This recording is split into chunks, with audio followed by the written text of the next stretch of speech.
Today's daf we're going to be learning is Chullin, Daf Kuf Tefav. The central focus of today's daf is going to be what is the source for the fact that one cannot eat basar b'chalav and one cannot benefit from basar b'chalav. If you recall, the pasuk just says 3 times, right? The 3 different psukim: Lo tivashel gedi b'chalev imo. Don't cook the milk, the meat in mother's milk. But it doesn't ever say don't eat it, don't benefit. So we started with Rav Ashi yesterday, who said that the source is lo tochal kol toeva, anything that is despicable to you, because you're not allowed to cook milk and meat, that becomes despicable to God. Kol sheti'avti lecha, anything that I made despicable to you, meaning it's despicable to God, then you are not allowed to eat. Where do we learn you can't benefit? To which we said, he must learn it, what Rav Ashi, who says that the source for the prohibition to eat is from the pasuk lo tochal kol toeva, must learn isur hana'ah from the fact that Rabbi Yavahu says anywhere where it says don't eat, it includes don't benefit unless it otherwise says so, like it does by nevela. That's where we ended yesterday's daf. Today we're going to have a series of difficulties on Rav Ashi 5 from different sources that also seem to be cases where God said you can't do this, and yet the product of it is allowed to be eaten. So that's what we have at the bottom of Daf Kuf Yud Daled Amud Bet. We have a siman, Shabbat, Choresh, Kiles Ra'im, Otov Beno, V'Shiluach HaKen. Okay, those are the 5 cases we're going to use, and we'll go through them one by one right now. Elameata Ma'aseh Shabbat Litasu. So if that's the case, let's say one cooks something that's forbidden on Shabbat, or cooking something on Shabbat, which is forbidden to do. It should be forbidden to eat forever. Now, there happens to be a machloket about what exactly is the status of this food and who can't eat it when, the one who did it can't benefit from it, not on Shabbat and not even after Shabbat, or there's all different opinions about exactly where, what. But the fact is, there's definitely no prohibition for other people to benefit from it after Shabbat. Okay? So, basically, we should say, Dahati avti lechahu, right? That's a case where God says, this is despicable. You're not allowed to do it. You get punished if you do it. And yet you're allowed to eat the food. So how can we explain that? And like we're going to do with all these cases, we're going to say that's an exception to the rule because of, in this case, we're going to have a pasuk we're going to learn it from. Amar kra ki kodesh hi lachem, which is about Shabbat. Hi kodesh ve'ema aseh kodesh. Shabbat is sanctified, but things that are created on Shabbat are not sanctified. Now, the word Kodesh is used here in 2 different ways. In the first part, it's used as Shabbat is sanctified. In the second case, the Kadosh means, Kadosh is something that you have to separate from, or that is separated, is different. Like Kadosh is different from Chol, it's separated out, it's unique. So when it says Ma'aseh Kadosh, it means you don't have to actually separate from Ma'aseh Shabbat, meaning you're allowed to benefit from them. Again, not on Shabbat, but later you can. Okay. That resolved question number 1. Question number 2. Choresh b'shor b'chamor. Okay, we're going to talk about 2 prohibitions now. They're going to come up twice in today's daf. One is to plow with 2 different types of animals together. That's forbidden. And the next one is chosem pi para v'dashba. While you're having the animal thresh your grains, you're not allowed to muzzle the animal and prevent them from eating. So let's say you plowed a field with your donkey and your ox, or you muzzled the mouth of your cow while the cow was threshing. Litasru, what comes out of there, meaning whatever you grew in the field then after you plowed it, or whatever was you threshed and then ended up with the grains and now took them to make your flour, you should basically not be allowed to eat it. Dahati avti lechahu, because God said this is despicable, you're not allowed to do this, and it was created by a despicable action. To which the Gemara answers, Hashtu ma Shabbat chamira ma'aseh mutarim hani lo kol sheken. But if Shabbat is so strict, and you get the death penalty for it, and it's ma'aseh, but what comes out, right, what you created on Shabbat in a forbidden manner is actually permitted. So hani lo kol sheken. So what do you say all the more so with the choresh or b'chamor or chosem pi para? All the more so they should be permitted. Okay, so Shabbat, we have a pasuk, and the next case with the plowing and the threshing, we derive from Shabbat. Now, this is a little bit tricky because why don't we then say, let's derive basar b'chalav from Shabbat? So Tosfot asks this question and answers that there's a big difference between basar b'chalav and these two examples. What's the difference? Well, the difference is that if you mix milk and meat, it's noticeable that there's milk and meat together in this, right? You have a cheeseburger. So that's pretty clear. You've mixed your milk with your meat. However, if you cooked your food on Shabbat or you muzzled the animal while it was threshing, that product looks no different. There's no difference in the product, actually. And no one will ever be able to see that this product was made on Shabbat or this product was made while you muzzled your animal. Nobody would know that, right? So because it's not recognizable, it's in a completely different category. And that's why we can learn that one from the other, but we're not going to then learn back to the basar b'chalav, where the item itself is an item of inherently, it's forbidden. You have to mix milk and meat, as opposed to you've cooked something and you just cooked it on the wrong day. Okay, so it's a big difference there. We're on to question number 3. Kilei zra'im litasru. What about mixed grains? Right, you're not allowed to plant mixed grains next to each other. And if you do, though, you actually can eat them. Now, there's a distinction between kilei kerem, if it was vine together with grains, then it's going to be forbidden to eat and forbidden to benefit from. But if you mix 2 grains like barley and wheat, it's actually not forbidden. But it should be, because the Torah says you can't do it. Well, midigali rachmana gabe kilei kerem pen tikdash, by specifically kilei kerem, the vineyard, and that's where I said we're more strict. It says pen tikdash. Now the pasuk there means, the way they darshan it, what is pen tukdash? Pen tukad esh, which is lest you have to come, so that you don't have to come to burn it. Meaning, by kilei zra'im, it specifically tells you, if you mix your vine and you plant it right, your grains right next to your vine, you'll have to burn it. Why do you have to burn it? That means you can't benefit from it. Michlal de kilei zra'im shavu. From here, you can infer this is specifically for kilei kerem that you can't benefit, but kilei zra'im, you can benefit and you can eat. Okay, so from there again, we have a special drasha that teaches us it's only by kilei kerem it's forbidden b'hana'ah, but from here we can derive that if you mix wheat and barley, you actually would be able to eat it and benefit. So that's the answer. However, the Gemara is going to start with a few questions on this answer before we get to the next question. And as before we get to the next of our 5 cases. Kilei kerem asurim bein b'achila bein b'hana'ah, kilei zra'im b'achila asirei b'hana'ah sharu. A very obvious question, which is that pasuk by kilei kerem, from which we derive what the law is for kilei zra'im, is specifically talking about benefit. So maybe you say those are forbidden to benefit from, and kilei zra'im you can't eat, but you can benefit. Right? That could be a different limud, and then actually they would be forbidden, and you would be able to derive from that pasuk that they're actually permitted to eat, which is what we were trying to explain. So they say no. The reason why that we know that kilei zra'im are permitted, fine, we're not going to derive it from kilei kerem. We're going to learn it from here. Itakush lekilei behema dechtiv behemtecha lo tarbiyah kilayim sadcha lo tizra kilayim. We're going to make a juxtaposition between mixed crossbreeding animals and plowing your and planting your field with mixed seeds, because they appear in the same pasuk. Don't crossbreed your animals. Don't plant your field with mixed grains. So what's the parallel now?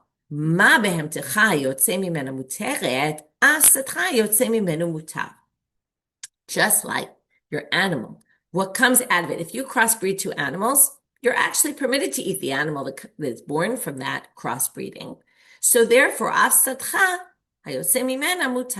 even though you're not allowed to mix 2 grains, but if you did, you're allowed to eat what comes out of it. So that's in the end, the answer to our question. We tried to answer it from, it comes from a pasuk of kilei kerem. And why is kilei zra'im permitted if this principle of basar b'chalav, something's despicable, and yet, right, and it's forbidden, and here it's not? We thought we could learn from Kilei HaKerem. In the end, we say, no, we learn it from Kilei Behema. Now we have to answer one more question, which is Kilei Behema Gufayu Menala. How do you know that if I crossbreed two animals, I can actually eat the offspring of that other animal? Well, mida asar rachmana kilayim legavoa michlal de lahediot shari. Since kilayim are forbidden to bring on the altar, and that's because of the pasuk shor o kesef o ez ki valed vayashtivat yamim tachat imo ubayom hashmini yiratzeh korban. I'm quoting it right. I think it's almost right, if not completely correct. But there it says, I'll explain in English now, a shor or a kesef or an ez, an ox or a sheep or a goat. And that's where the real drasha comes in. It has to be either a shor or a kesef, or an ez. It can't be a combination of any of them. For 7 days, it should be with its mother, and only on the 8th day, right? This is what we call, I'm going to say this because we're also going to get to this in another minute, a mechusar zman, can't yet be brought on the altar in its first 7 days of its life, but on the 8th day, it can be brought. What do you see here? You can bring on the altar, once it's 8 days old, and past that, a short, a kesef or is, but not a combination of the two or the three. Any sort of combination is forbidden. So now that we have that drasha that's specifically by korbanot, Michla, from there you can infer de lahediot share, that for a regular person though it would be permitted. So there you see that if you crossbreed animals, it's permitted. From there we got to the seeds, and that's our answer. Difficulty number 4 in Rav Ashi. Oto v'beno litzar. If you slaughter an animal and its mother in the same day, which you're not allowed to do, that we spent a lot of time on, it should be forbidden then to eat the animal, but it's not. Well, if you remember, we called Oto v'beno just like we call the animal in the first 7 days of its life, michusar zman, meaning once you slaughter the mother, for example, then the animal, the offspring, becomes forbidden on that day and can't be slaughtered that day. Now, we said that since the Torah, what we're saying here is the exact same parallel we made a comparison a minute ago, because the Torah forbade mechusar zman to bring on the altar. It said, listen, if it can't be brought today, you can't bring it on the altar, right? It's forbidden to bring on the altar, meaning not that it can't bring, if it's not ready yet to be brought within the first 7 days. Well, from there you can infer the lahediot shari, that a mechusar zman is not forbidden to a regular person. Again, what does that mean in our case? If you slaughter the mother, and today you're not allowed to slaughter the offspring, but if you do it anyway, it won't be forbidden to eat. Okay? You're not allowed to do it. You transgressed, you get a punishment, but it's not forbidden to eat. Okay, last question. Shiluach haken litzar. What about shiluach haken, sending away the mother bird? Okay, Rashi explains, what are we saying? Rashi explains, like, when would the sending away the mother bird create a situation where you did something forbidden and you're now not allowed to eat it? So Rashi explains, although Rashi has 2 explanations to this, and one comes up later in a later Rashi on the page, but we're going to stick with the first one, even though Rashi actually prefers his second commentary. But he says, Kigon natala te'em me'ala banim. You're not allowed to take the eggs while the mother's there. But what if you took the mother? Okay, now you're not allowed to take the mother. What you have to do is shaleach eta'im. You have to send the mother away. If the mother is with her eggs, you have to send the mother bird away. What if you took the mother bird? So in doing that, you actually transgress. Okay, you're not allowed to take the mother bird. You have to send the mother bird away. But let's say you did, uba lefanenu, and then it was before us, v'chiyavinu l'shaleach. Now, at that point, the Torah commands you, send off the mother bird, but you don't do that. Okay, and it's if you picked up the mother while it was with the sons, your obligation is send away the mother bird, but you didn't. So if you didn't, so what happens? It should be forbidden forever because you did a transgression. You didn't send away the mother bird, which is what you were supposed to do. So why not? It's something that God said this is despicable. Well, lo amra Torah shalech letakala. This is a fascinating line. If the Torah tells you send it away, let's say, according to our theory, well, it's something despicable to God. It should be forbidden. Lo tuchal kol to'eva. Don't eat anything despicable. So now this bird would be forbidden to eat. However, what does the Torah command you to do? If I did pick up the bird, what do I have to do? I have to send it away. Now, if I send that bird away, what's going to happen? The bird's going to fly away. What might happen next? Someone might catch that bird, eat it. But if they eat it, it's something that's forbidden because it was something that a sin was done to, right? A transgression, something despicable. So there would lo amra Torah, the Torah would never say shalach, okay, or shalach, send this bird away litakala, if it would cause people an obstacle for people. It would actually cause people to sin because people would eat something they would never know that it was forbidden. So the fact that the Torah prescribes, if you pick up the mother, you must send it away, then that means it's obviously not forbidden. And that's why, again, that's another exception to the rule. So we're back to Rav Ashi, who said, we don't have to go back there anymore, we're done with this answer, but this basically reinstates Rav Ashi that lo tochal kol toeva, basar b'chalav, if you cook milk and meat, it becomes a toeva, despicable to God, and because anything despicable to God cannot be eaten, even though we brought all sorts of exceptions to the rule. Now we move on to Rish Lakish, answer number 2. Amar Rish Lakish, minayin lebasar b'chalav she'asu. How do you know basar b'chalav is forbidden? Talmud lamal, very strange pasuk we're going to prove, used for proof. Korban Pesach, you might remember this. Al tochlu mimenu na uvashel mevushal. You're not allowed to cook. You're not allowed to eat it. Sorry, the Korban Pesach if it's raw or cooked. Notice there's a double language here. Bashel mevushal, which both mean to cook. So one of those words is unnecessary. You have to roast it. Now, if you are to eat the Korban Pesach cooked, it's prohibited. Hey, you can't eat it, you can't benefit from it. You've ruined your korban. It's what's called a psulei mukdashim, sacrifice that was ruined. Okay, and that's forbidden to benefit from and forbidden to eat. She'ein tamud lamal mevushal. Now, the word mevushal is completely unnecessary, as I mentioned a minute ago. Ma tamud lamar mevushal. So, what do we learn from this cooked? Lomar lecha yesh lecha bishul acher shu kazeh. It's to teach that you have some other item that's cooked. That's just like this. That's forbidden to eat and forbidden to benefit. What is that? Ezeh basar b'chalav. What is that? It's cooking milk and meat together. And from the pasuk of the Korban Pesach that you can't cook it, from there we learn that because that's forbidden to eat and forbidden to benefit, from there, notice Rish Lakish actually learns them both together. Rav Ashi had to explain one explanation for how we know it's forbidden to eat, and from there we got to how we know it's forbidden to benefit. This would be a 2-in-1. Well, since the Korban Pesach is forbidden to eat and forbidden to benefit if you cook it, this alludes to another item that can't be cooked, like milk and meat, and it's going to be forbidden to benefit from, and forbidden to eat, and forbidden to benefit from this pasuk. Amarle Rabbi Yochanan. Rabbi Yochanan now attacks Rish Lakish and says to him, moving now to Amud Bet, Ke'ura zo sheshana Rabbi. Is it ugly to you or despicable to you or not approved by you what Rebbe said? So Rish Lakish, okay, if we go chronologically, we started with Rav Ashi, who's usually at the end of every sugya. He's the last one because he's the one who edited, the last named person usually. Well, we go backwards in order. We go Rav Ashi, we go back to Rish Lakish, second generation Amoraim in Israel. Now we go back to Rabbi Yehuda Nasi of the last Tanaim. So he says, what? Did you miss what Rebbe said? Rebbe, do you not accept what Rebbe said? Rebbe said, and he's going to quote, and this is again a little bit out of context, he's going to quote Psukim in Sefer Dvarim, chapter 12, verse 25. Now there's a few sections, and there's a bit of a debate here about what each section is coming to talk about.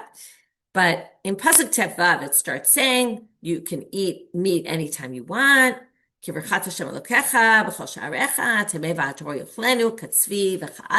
eat meat wherever you want. And that section seems to be talking about what we call psulei hamukdashim, which are what I just said. Well, when can you eat wherever you want? If it was a sacrifice that was disqualified and then you redeem it, you can eat it whenever you want, just like you eat a tzvi and an ayil, which is 2 chayot, undomesticated animals, which can never be brought as sacrifices, right? Everything before them was really brought as sacrifices. Well, if something got disqualified, you can redeem it, and then you can eat it as a sacrifice. Then in Pasuk Kaf, it says again, well, when God expands your boundaries, and Amarta ochla basal ki taven nafshecha, you just someone eat basar, Chullin, not kodesh. Okay, you can eat meat b'chol avat nafshecha. Hey, you can eat meat anytime you want, and then it explains to you, you have to slaughter it, etc. The same way you eat the tzvi and the ayil, right? That never is sacrificed. So because they're two sections that sound very similar, they explain that the first section is referring to the disqualified sacrifices that were redeemed, and the second is talking about regular meat that somebody wants to eat. However, despite that, okay, in Pasuk Kaf He, which is in the section about eating meat whenever you want, it says, and this is the pasuk we're talking about right now, Lo tochlenu, and there it says in pasuk Kaf Gimel it says Rachazak lebilti echol adam, don't eat the blood when you eat the meat. Okay, and the blood comes up also in the section before, in the few psukim before that. It said Rakadam lo tochlu al aretz shpachenu kamayim. In the Psulei Muktashim section, it said don't eat the blood. Then it says in this section, don't eat the blood again. Okay, and it says lo tochlenu again ala aretz shpachenu kamayim, and then it says lo tochlenu l'mayin yitav lecha ulevanecha acharecha ki taseh yashar b'nei Hashem. Don't eat it in order to do what's right in the name of God. Okay, well, in this section, this pasuk kafeh, which first of all you see it's repeated again, don't eat the blood, don't eat the blood. It seems a little bit extra here. Rashi says this lo tochlenu, Rashi points out that it's talking about the psulei mukdashim, which is what we were just talking about, even though we said, actually the previous pasuk was talking about psulei mukdashim. Anyway, Rashi says this pasuk is talking about psulei mukdashim. The Rashash asked this question because it really isn't talking about psulei mukdashim, but we can sort of view this, and even Pasuk Kafeh sort of looks like a bit of a summary pasuk that relates to the two previous sections. So perhaps that's a way to see it. I don't want to get too focused. It's a very detail-oriented thing that I'm mentioning here. There's a bit of a weakness in Rashi because those psukim aren't really talking about Psulei Mukdashim. But let's just go with Rashi, who says it's talking about Psulei Mukdashim, and perhaps he sees Pasuk Kafeh as a summary for the two sections. And it says there, lo tochlenu, and he says that don't eat the blood is not really talking about don't eat the blood. Why? Well, Rashi says yetera. It's completely unnecessary because it already said rakadam lo tuchlu al aretz shpachenu kamayim. The pasuk before just said don't eat the blood, and then this pasuk said don't eat the blood.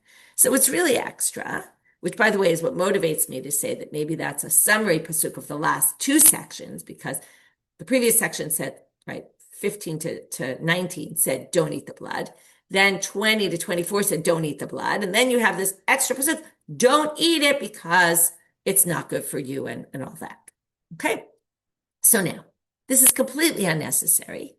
And therefore, he says, why do we say this? It must be not for blood, because we already know that. So it's talking about basar b'chalav katuv medaber. That don't eat, it's talking about basar b'chalav. That's what Rebbe says. So the Braita continues. Where'd you get to basar v'chalav here? I get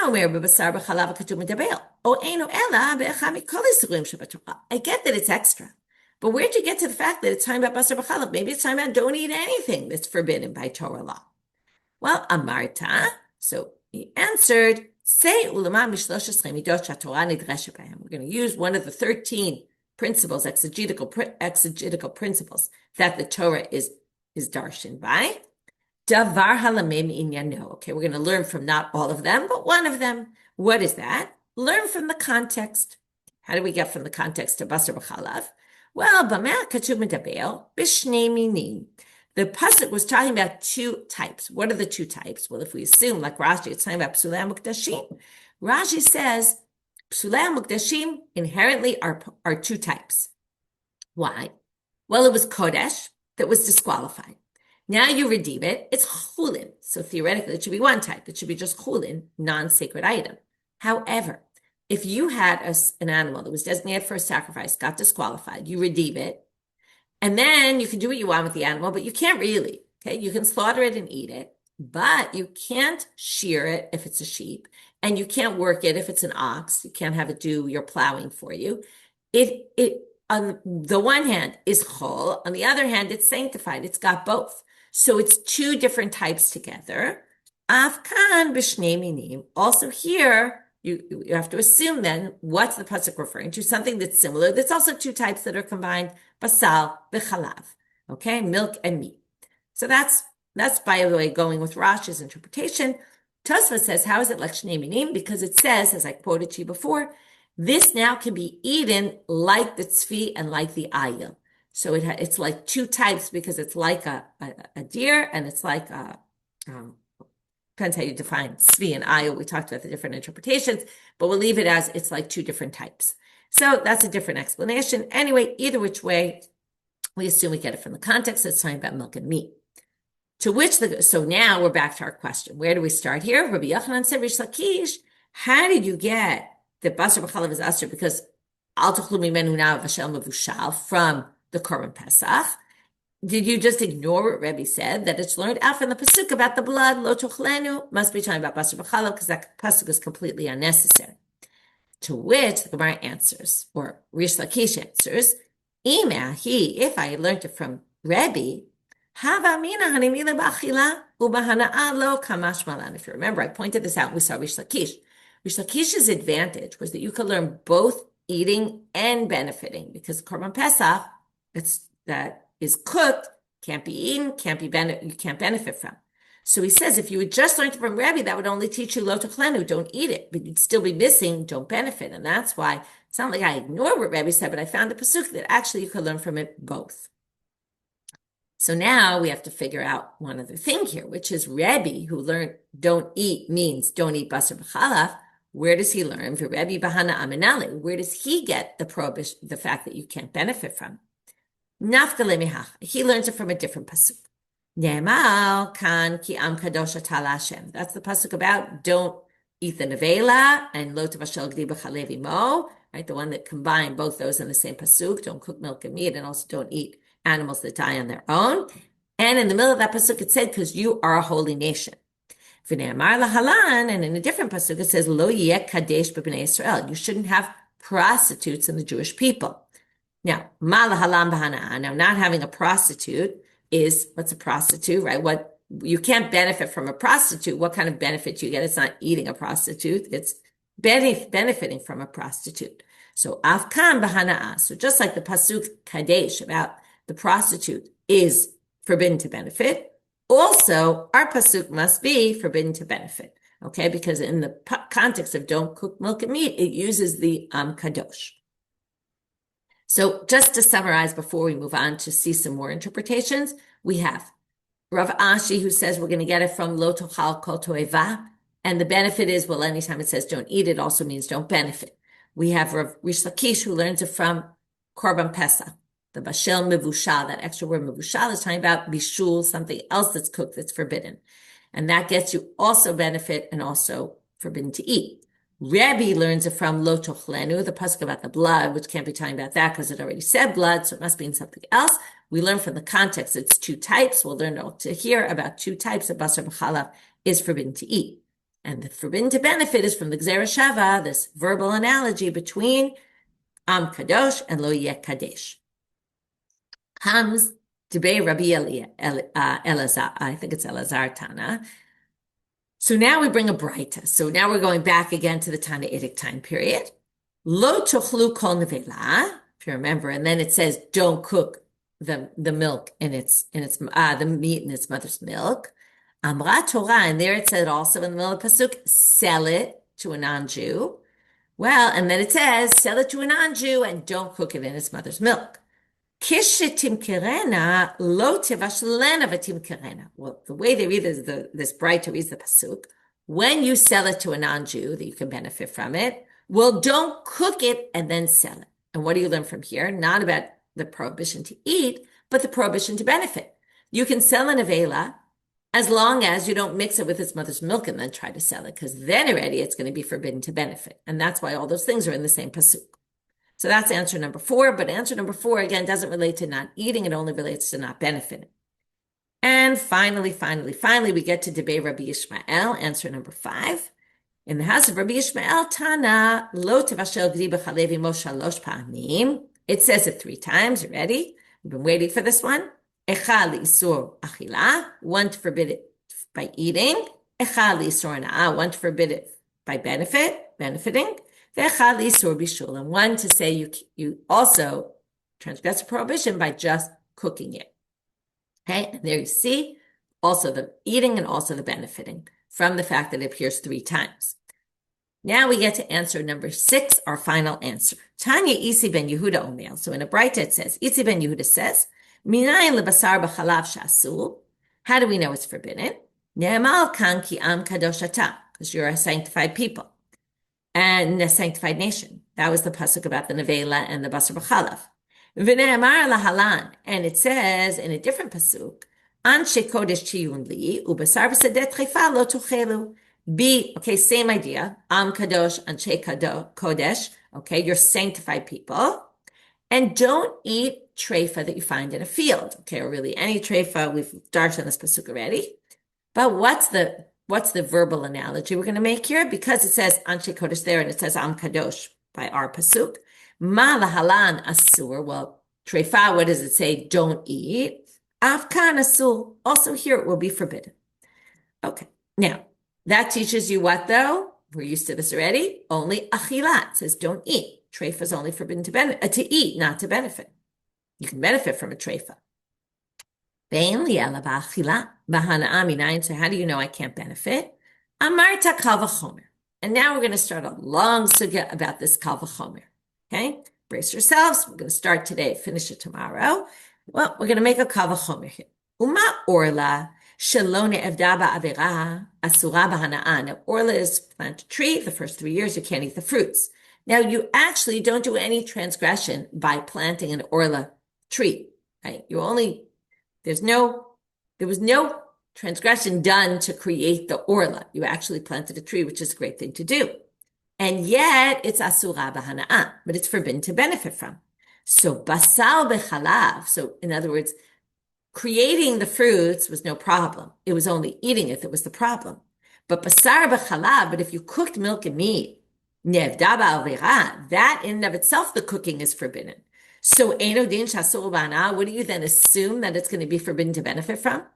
Okay, you can make a kavachomer from orla, to which the Gemara, the Braita starts to say, wait a minute, this kavachomer doesn't really work. Because mala orla has a stringency that's not in it. We tried to say it has a leniency because no prohibition was even done to it as opposed to basar b'chalav where it was. But orla has some difficulty, which is what? Mala orla sheken lo hayta la shata kosher. It was never permitted yet. Whereas basar b'chalav, well, the meat was permitted and the milk was permitted. It only became forbidden once you cooked it together. As opposed to orla, which at this point in the first 3 years, it's never been permitted. It'll only be permitted later down the line. So it's got a stringency. Well, the Gemara is going to say that stringency doesn't bother us. Chametz b'Pesach yuchiach, because chametz on Pesach will prove. We'll say why. Sha'ita lo shata kosher. It has shata kosher, meaning it could have been eaten before Pesach. You have bread on the 13th of Nisan, you can eat it. It was permitted, and yet, chametz, when it's on Pesach, asur b'hana'ah, you can't benefit from it at all. So what do you see here? The issue of the chumrah, the stringency that exists in orla, that it never was able to be eaten, is obviously not the stringency that causes it to be forbidden to benefit, because chametz Pesach doesn't have that stringency and it's forbidden to benefit. To which the Gemara says, wait a minute, that's not a good knockout, because you could say, mal chametz b'Pesach, it has its own stringency. Sheken anush karet, that you get karet for it. So it's got its own stringency, and because it's got its own stringency, maybe that's the stringency that caused it to be asur b'hana'ah. So they come and they say, no. Kilei kerem yochichu. We're back to the kilei kerem, the planting your vine next to your grains, which in that case we said is forbidden to benefit. And that will prove because ein anush karet, because that doesn't have karet associated with it, v'asur b'hana'ah. So basically the stringency that was in, let's just summarize, the stringency that was in orla that never had shata kosher doesn't exist by chametz b'Pesach, because that had a shata kosher and is forbidden anyway to benefit. So we cross out that one. The stringency of Pesach is, it has karet, but that stringency is knocked out by kilei kerem, which doesn't have karet. Now you might be wondering, neither does orla. Why don't we just use orla and Pesach together and knock out each of the stringencies? Each one knocks out the other and get to what we call a bama tzad, which is what's the tzad hashaveh, what's the common denominator, right? Because each chumrah knocked out the other. So we'll get there soon. They are going to ask that question. But right now we have chametz knocked out the stringency of orla, and kilei kerem knocked out the stringency of Pesach, and therefore in the end, you can have a kal v'chomer. Okay? So now the Gemara is going to ask, and then from the kal v'chomer you're going to learn, well, these are forbidden to benefit, and therefore also Basar b'chalav will be forbidden to benefit because Basar b'chalav is even, right, these are more lenient than Basar b'chalav because Basar b'chalav itself, right, again, what was this kavachomer based on? It was nevda ba'avera, right, something was done to it, right, so as opposed to orla, which wasn't nevda ba'avera, from there we built up the other cases. But it's a little bit confusing, this kavachomer. As you see, I kind of got stuck in that last sentence because it's not exactly clear in the end where we're learning it from. Okay, but in the end, we're going to learn it. It sounds kind of like the combination of these three, which are all forbidden to benefit. From there, forget about the details of nevdaba, lo nevdaba. We can take from those details and say, well, this is basar b'chalav is anyway no different, really. Okay, no different from all those and doesn't have any stringency over the three of them together.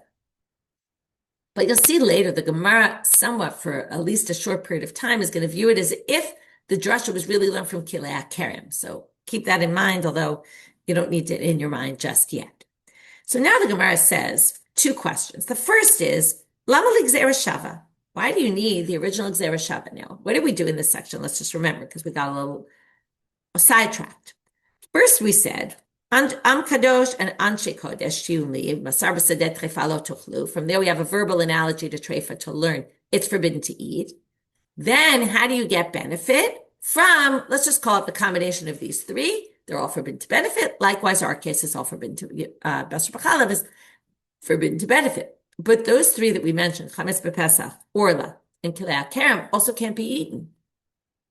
Which means you don't really need the verbal analogy because you could have learned the benefit, it's forbidden to benefit, and it's forbidden to eat from the kal v'chomer of those three, from the combination drasha from the combination b'mehatzad, as we call it, or something like that. I don't want to call it that. You'll see why later, because it's going to get a little bit complicated. But from the combination of those three, we should be able to learn to basar b'chalav. Not only it's forbidden to benefit, also forbidden to eat. So why do we bother with gzera shava in the first place? So now they say, well, right, leite kula b'kavachomer mi orla. You could have learned the whole thing from a kavachomer from orla, even though we didn't learn it all from a kavachomer from orla. What they seemingly mean to mean is the kavachomer between orla, chametz b'pesach, and kilei kerem, to which they say, well, ma orla shalom nevda ba'avira asura bein ba'achila bein ba'ana'ah.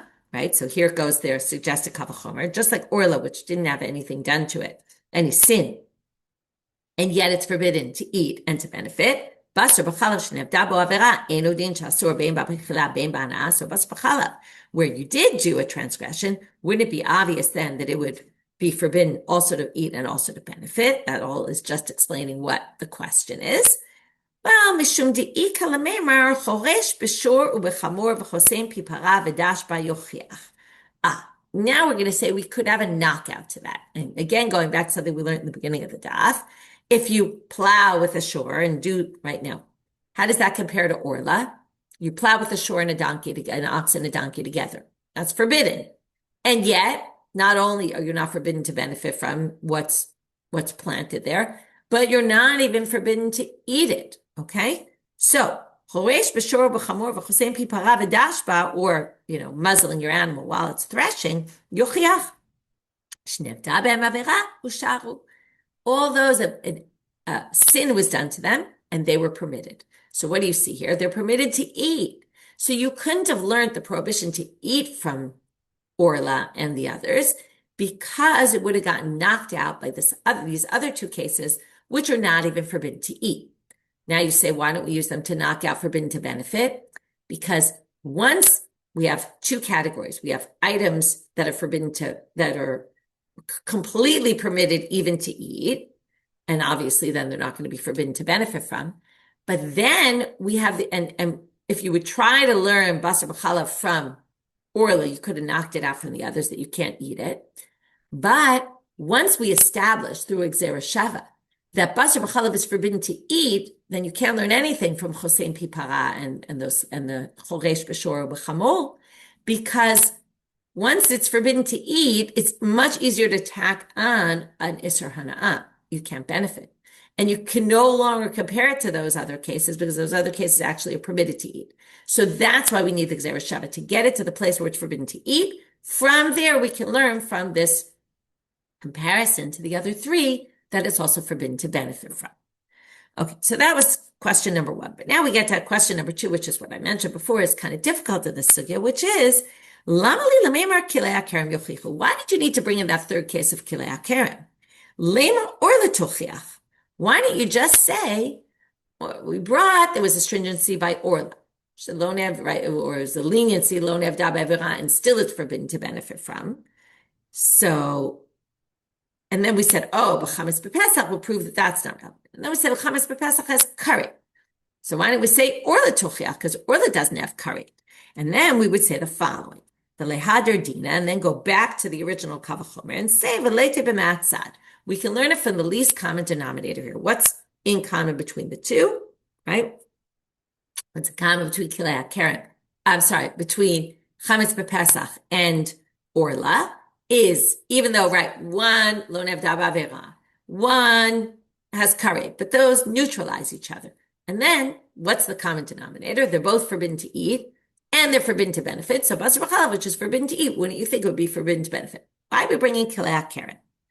So Amar Rav Ashi, Mishum de'ika lemeimar nevela tochiach. Rav Ashi says you could say nevela will disprove the theory, because if the whole theory is if it's forbidden to eat, then it must be forbidden to benefit. But nevela isn't. Nevela is forbidden to eat, and it's not forbidden to benefit. Shasura b'achila u'ter b'anah, forbidden to eat, but permitted to benefit. So that's why you can knock it out from there. Well, Rav Mordechai doesn't like this. Amar le Rav Mordechai le Rav Ashi. That's not a good answer. Because this is what they say in the name of Rish Lakish. Kol mehatzad. Now, he comes with these rules. If you have a mahatzad, migufo parchinan. If you want to knock out a kal v'chomer and a kal v'chomer that morphs into a mahatzad, what's the common denominator between these two? And from there, you can learn to something else that's similar. Migufo parchinan. If you want to say, wait, but you can't learn from those two because they have something unique about them that doesn't exist in the other, meaning there's something unique in Orla and Pesach, Chametz b'Pesach, that doesn't exist in Basar b'Chalav, you could knock it out like that. But Rav Ashi's knockout is not that kind of knockout. Me'alma lo parchinan. He brings a difficulty from the theory from some other completely different case, nevela, an animal, right, an animal's carcass. You don't do that. You can't knock out of a matzad. If you say these two are similar, and we're going to learn from it a third thing, well, you can't knock it out from bringing in a fourth thing, not connect it. It doesn't work to do that. You can only knock it out by saying, wait, but these two have something unique that isn't in the third. So that's why that can't explain, because you could have knocked it out by nevela. By the way, I didn't explain this, but Rav Ashi, but his theory was that since nevela doesn't fit the rule, two wouldn't be enough to prove it. That's why they brought in kilei hakerem as a third. Once you have three, that'll really overpower the nevela, which is one. And then you'd be able to say, okay, we can learn it from the combination of the three to basar b'chalav. But Rav Mordechai doesn't like this because it doesn't fit in with Rish Lakish's rules of the game. The rules of the game are, if you're going to knock out a b'mahatzad, you can only knock it out from something that's unique to those two, or those three, or however many there are, but not from some other case completely. Okay, to which the Gemara says, fine. Ihachi tete b'mehatzad. So then, but why didn't you just bring it from a b'mehatzad? If what Rish Lakish is saying is right, and there's no way to knock it out, because you can't knock it out from nevela, then they should have, again, back to question one. Then why did we bring in kilei hakerem? In the end, if you couldn't knock it out by nevela, then you would have the chametz b'Pesach and orla, and the combination of the two should teach you. We don't have a pircha, right? Because the pircha was from nevela. So we're back to square one. Well, the answer, mishum de'ikal mifrach, mala tzad hashaveh sheben sheken gidulei karka. No. Here's the pircha from within. What's the pircha from within? These two have something unique to them that doesn't exist by basar b'chalav. They are things that grow from the ground. And basar and chalav are not things that grow from the ground, milk and meat. So, orla and chametz b'Pesach, right? Chametz b'Pesach comes from grains. They're both from the ground. Now, this is something that's, here we're going to come up with categories. First, we started with a question from the outside. Now we have a question from within, right? A difficulty from within, which isn't like a chumrah or a kula. It's not like this is stringent because of gidulei karka. It's just a feature. there's a unique feature of them that doesn't exist in basar b'chalav. So maybe there, that would knock it out, right? So then you can't learn it from the combination of the two, because you could knock it out and say, oh, but those two are things that grow from the ground. That's why they brought in kilei hakerem. Okay, you might realize the next question is then obvious. Also, kilei hakerem grow from the ground. So how did this combination of the three, and how did kilei hakerem resolve that problem? If the problem the Gemara is suggesting right now, by the way, this is the stam of the Gemara. First, it started off with Rav Ashi, who gave a suggestion. Rav Mordechai rejected it. Now the stam Gemara, we don't know who's speaking. So, right, returns to the original question. What's kilei hakerem doing there? You could have learned it from the combination. Can't learn it from the combination of those two because they're both things that grow from the ground. So that's why they brought in kilei hakerem. Kilei hakerem also grows from the ground. That doesn't make any sense. Kilei hakerem grows from the ground. The three of them grow from the ground, in which case we could say you can't learn from those three to basar b'chalav. To which now we bring in, and it's a little confusing where all of a sudden it comes in, but Rav Mordechai now says to Rav Ashi, again, the same type thing as he said before, but a little bit different. Amar le Rav Mordechai le Rav Ashi. Hachi amrina mishmei Rish Lakish. Now here he says, this is what they said in the Rish Lakish. It almost sounds like he's updating or correcting or adding to what he said before. More rules. Kol mehatzad prachinan kol dehu. If you have a mahatzad, now you might recall, we didn't use a mahatzad here. Mahatzad is the common denominator, right? Now we tried to say, why don't they just use the common denominator between Pesach and Chametz on Pesach and Orla? In the end, they just end up with saying, kilei hakerem will prove it, okay, but they don't use a mahatzad. So they say, if it was a mahatzad, then you could be prachinan kol dehu and say, oh, if you're using the least common denominator argument, but if those three things that have the least common denominator is this, and we want to learn something else, but those three things all have a unique feature, like they grow from the ground, and ours doesn't, then you can't learn it. However, alo im amarta, or according to this other girsa, which works a little easier, chada mechada.